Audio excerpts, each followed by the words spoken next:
Ohio lawmakers are moving to put a question on the November ballot, one that would require a photo ID in order to cast a ballot.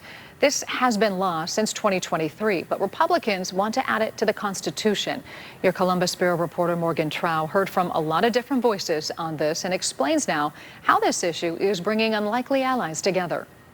When Ohioans go to vote, to get a ballot, they have to show their ID. Photo ID is already law. But State House Republicans want to take photo ID a step further, putting a question on the November ballot, trying to enshrine the voter ID law into the state constitution. Offering it the highest possible level of protection to secure the system that they have in place. Senate President Rob McCauley argues that a future General Assembly could reverse the law unless it's in the Constitution. But the ACLU's Gary Daniels thinks it's for another reason. Put something on the ballot attractive to certain voters and hope that they turn out. McCauley denies that this is an effort to increase Republican turnout in the midterms. Seeing this as a turnout juicer or anything like that, it's not really backed up. But the ACLU has found allies with conservative activists like Lake County resident Christina Kamwendo. Urge you to oppose H.R. 9. She's against the proposal because she says it doesn't do anything for actual election integrity, which to her is requiring photo ID for absentee ballots. While leaving absentee ballot verification standards comparatively weaker or inconsistent. To be clear, there is no evidence of widespread voter fraud in Ohio, even when photo ID wasn't law, and thousands of audits have proven that. If having ID is so important, why don't we have it for absentee already?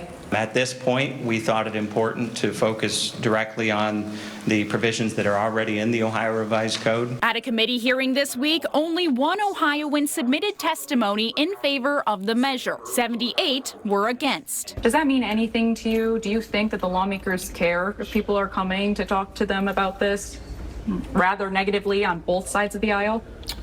Yes, it means something to me. Legislators don't just get their information or input from the people who are able to come to the State House and testify, because most Ohioans can't. I hope that they don't ignore the will of the voters here, but they continue to get ignored. The lawmakers will need 60% of each chamber to get the resolution on the ballot this fall. At the Ohio State House, I'm Columbus Bureau reporter Morgan Trow.